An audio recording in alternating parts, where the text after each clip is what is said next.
Hello guys, मैं आपका दोस्त मनीष। आज मैं आपके लिए सबसे अलग sci fi movie the core explain करने वाला हूँ, जो मुझे बनाने में बहुत मजा आया क्योंकि यह मुझे धरती के अंदर छुपे राज को पता करने में मदद करता है, जिससे मेरा इंटरेस्ट और बढ़ रहा है। चलिए स्टार्ट करते हैं मूवी का एक्सप्लेनेशन बिना देरी के। मूवी की शुरुआत में हमें 3 बंदे दिखाई देते हैं जो किसी कंपनी के एम्प्लॉय होते हैं। उनमें से एक आदमी बिजनेस डील के बारे में कुछ एक्सप्लेन करने ही वाला होता है कि वो एकदम से वहीं पर ढेर हो जाता है। बाद में पता चलता है कि एक वो ही नहीं बल्कि बाहर कई सारे लोग ढेर होने लगे, जिससे चारों तरफ अफरा तफरी मच चुकी है। उसके बाद नेक्स्ट सीन में हमें जूलॉजी प्रोफेसर डॉक्टर जॉस दिखाई देते हैं, जो स्टूडेंट को सिखा रहे होते हैं कि साउंड वेव की वेवलेंथ और फ्रिक्वेंसी कैसे चेंज होती है, और उसे प्रैक्टिकल करके दिखा रहे, जिससे हम अर्थ के बनावट को समझ सकें। तभी कुछ गवर्नमेंट ऑफिसर वहाँ पर आते हैं और उन्हें और उसके दोस्त डॉक्टर सफ, जिन्हें न्यूक्लियर वेपन्स की नॉलेज होती है, वहाँ से बिना एक्सप्लेनेशन दिए हुए ले जाते हैं। और फिर उन्हें कई सारी लाशें दिखाई देती हैं और आर्मी जनरल वहाँ पर होते हैं, जो बताते हैं कि इनकी मौत एक टाइम पर ही हुई है और वो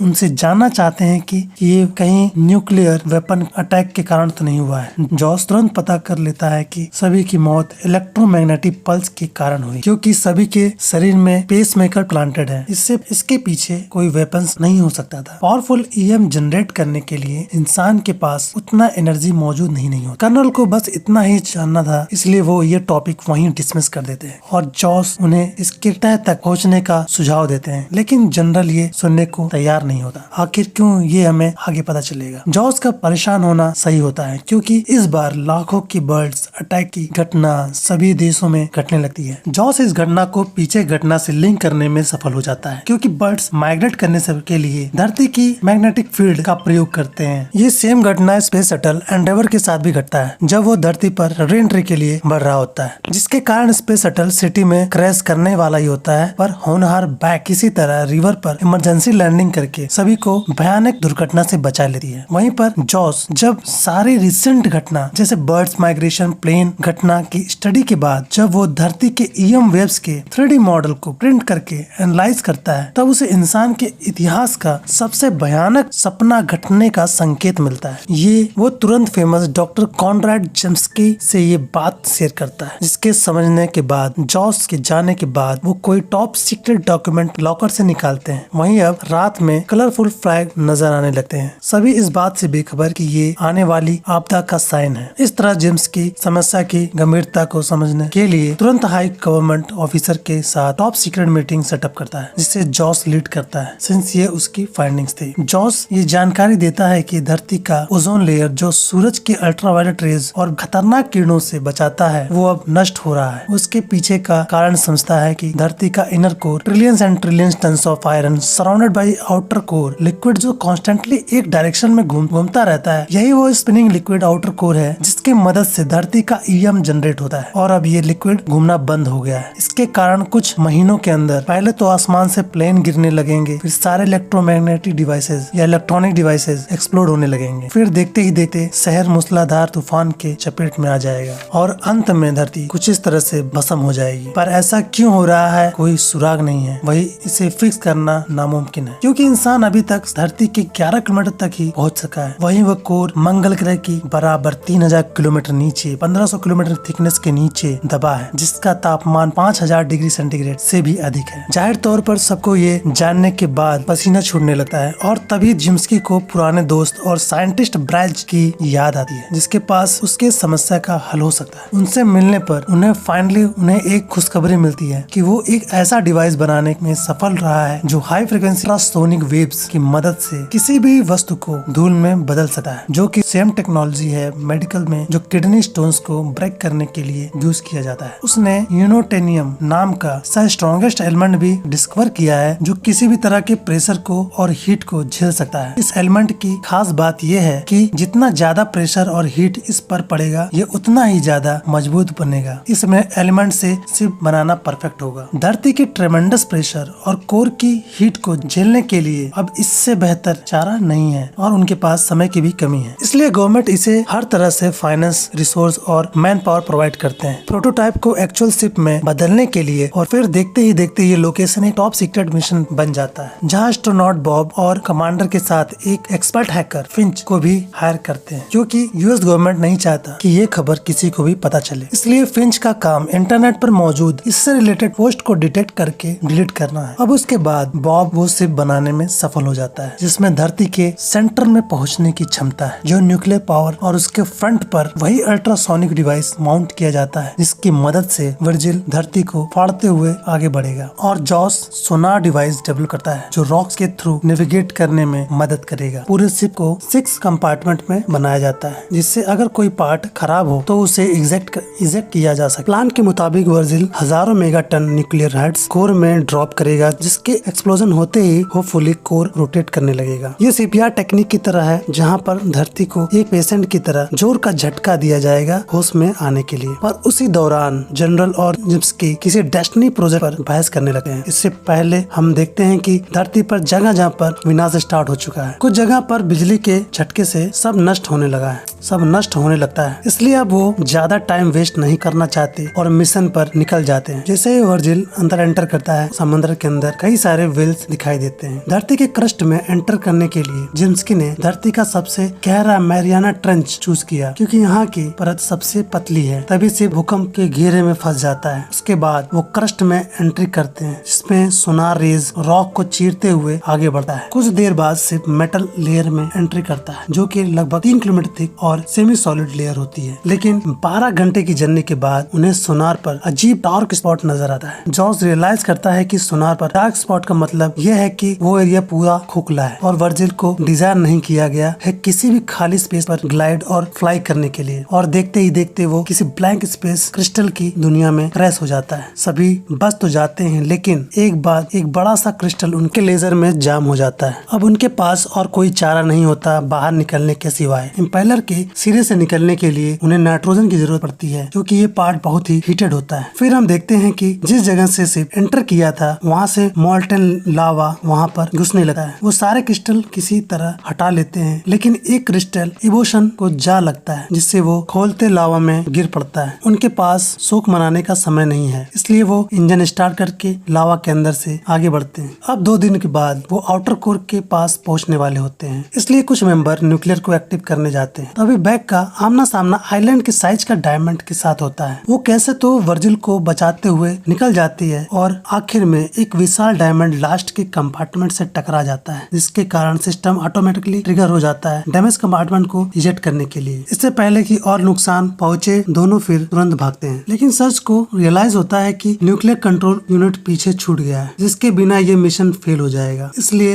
एन मौके पर जॉस को कंट्रोल यूनिट फेंक कर खुद को धरती के लिए सेक्रीफाइस कर देता है जिससे उसका कंपार्टमेंट नष्ट हो जाता है। सर्च जॉस का करीबी दोस्त होता है इसलिए वो टूट जाता है और रोने लगता है और ये सब भूलकर उसे आगे बढ़ना पड़ता है। और कुछ समय बाद फाइनली कोर के आउटर लेयर में एंटर करते हैं जो 6000 डिग्री सेंटीग्रेड के तापमान के साथ पिघलते हुए आयरन और निकल एलिमेंट से खोल रहा होता है। और अब वो एक सरप्राइजिंग डिस्कवरी करते हैं कि यहाँ डेंसिटी उनके अनुमान से ज्यादा ही थी। इसका मतलब कि जितना एक्सप्लोजिव उन्होंने कैरी किया उससे जनरेट शॉक से मिशन फेल हो जाएगा जिससे पावरफुल वेव फॉर्म पैदा ही नहीं होगा। धरती के कोर को झटका देने के लिए जिम्स्की सजेस्ट करता है कि उनका मिशन फेल्योर हो गया है और अब उन्हें रिटर्न होकर प्लान बी एग्जीक्यूट करना चाहिए। ये सुनकर बाकी सभी हैरान हो जाते हैं। प्लान बी है क्या? तब वो सीक्रेट डॉक्यूमेंट और प्रोजेक्ट डेस्टिनी का सीक्रेट जनरल का प्रोजेक्ट रिवील करते हैं। दरअसल यूएसए मिलिट्री को ये भनक लगी थी कि उनके दुश्मन ने ऐसा वेपन तैयार किया है जो कहीं भी भूकंप पैदा कर सकता है। इसलिए काउंटर अटैक में उन्होंने जिम्स्की के लीडरशिप में और भी पावरफुल खुद का सेम वेपन तैयार किया गया जो high power EM electromagnetic energy wave धरती की फॉल्ट लाइन पर फायर करता है। अब उन्हें समझ आ जाता है कि उस समय जनरल को सिर्फ इस बात की क्यों पड़ी थी कि कहीं ये दुश्मन का अटैक तो नहीं है। जोश अब फिगर आउट कर लेता है कि धरती का कोर अचानक से क्यों रुक गया, क्योंकि ये डेस्टिनी के टेस्टिंग के कारण ही हुआ। यूएस मिलिट्री खुद धरती की तबाही का जिम्मेदार है। जिम्स्की सजेस्ट करता है कि लौटने के बाद वो डेस्टिनी को एक बार और फायर कर सकते हैं कोर को किक स्टार्ट करने के लिए, और जॉस इससे जरा भी सहमत नहीं होता क्योंकि धरती इससे डिस्ट्रॉय हो सकती है और जगह जगह पर ज्वालामुखी फटने लगेगा। वहीं उनके पास समय भी नहीं है रिटर्न लौटने का। उन्हें प्लान सी अप्लाई करना होगा। इससे पहले कि जनरल आगे एग्री करे, अब ओजोन में छेद बढ़ने लगता है और सूरज की तेज डायरेक्ट किरणें समंदर को खौलाने लगती है। विशाल ब्रिज भी पिघल कर टूट जाता है। ये सुनकर जनरल और रुककर रिस्क नहीं लेना चाहता। वहीं पर जॉस और उनकी टीम रिटर्न लौटने से रही। वो फिर भी